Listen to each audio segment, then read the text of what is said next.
जा सकती है, क्योंकि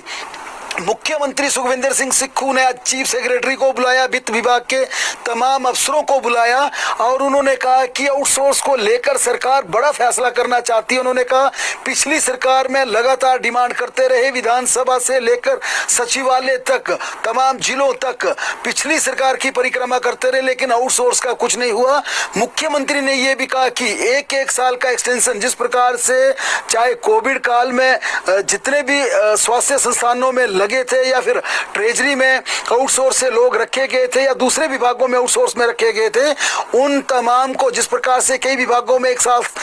साल का एक्सटेंशन देना पड़ता है और कई जगह वित्तीय दिक्कतें आती हैं, फाइनेंशियल ऐसे इश्यूज आते हैं कि फाइनेंशियल इम्प्लीकेशंस के चलते उन्हें अप्रूवल नहीं दी जाती। मुख्यमंत्री ने कहा कि ये बेहद बुरा लगता है कि जब अपने एक्सटेंशन के लिए रोजाना यहाँ पर सचिवालय आ जाते हैं या फिर विधानसभा में पहुंच जाते हैं। उन्होंने कहा कि आउटसोर्स को लेकर आप एजेंडा तैयार कीजिए कि आउटसोर्स को लेकर राज्य सरकार क्या कर सकती है। मुख्यमंत्री ने संकेत दिए कि अगर हम इन्हें रेगुलर नहीं कर सकते तो कम से कम इनके वेतन को लेकर, इनकी सालाना इंक्रीमेंट को लेकर, और दूसरा बड़ी बात कि आउटसोर्स की छुट्टियां, मुख्यमंत्री ने साफ कहा कि ठीक है अगर सुप्रीम कोर्ट का ऐसा कोई आदेश है, अगर इन्हें नियमित करने में दिक्कत है, तो अगर राज्य में रेगुलर के मुकाबले आउटसोर्स के कर्मचारी भी बराबर काम करते हैं तो क्यों ना धीरे धीरे हम इनका वेतन नियमित कर्मचारियों के बराबर कर दें और छुट्टियां जिस प्रकार से रेगुलर को छुट्टियां मिलती हैं, इन्हें भी हम धीरे धीरे छुट्टियों का प्रावधान कर दें। मुख्यमंत्री ने इस लाइन पर वित्त विभाग को निर्देश जारी किए, चीफ सेक्रेटरी को भी कहा है कि आउटसोर्स को लेकर सरकार फैसला करना चाहती है, आप बाकायदा इसका एजेंडा तैयार कीजिए, प्रपोजल तैयार कीजिए कि राज्य में इस समय कितने आउटसोर्स के कर्मचारी हैं, किस विभाग में कितने हैं, एक्सटेंशन पर कितने चल रहे हैं, सालाना कितने आउटसोर्स कर्मचारियों को एक्सटेंशन देनी पड़ती है, और ये भी स्पष्ट करें कि इनका वेतन का खर्चा कितना है, मिडिलमैन एजेंसियों को जिस प्रकार से हायर किया गया है उन्हें कमीशन के रूप में कितना जाता है, और साथ में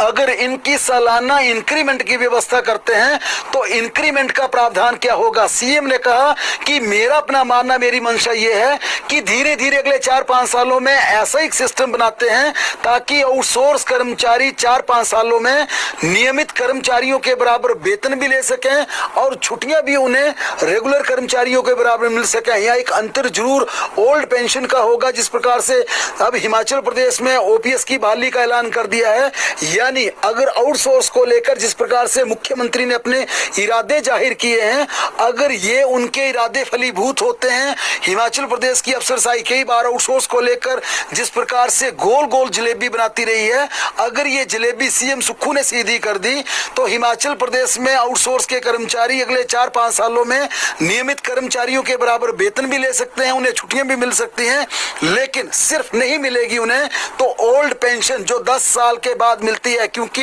ये नियमों के तहत नियमित कर्मचारियों को मिलती है। हालांकि आउटसोर्स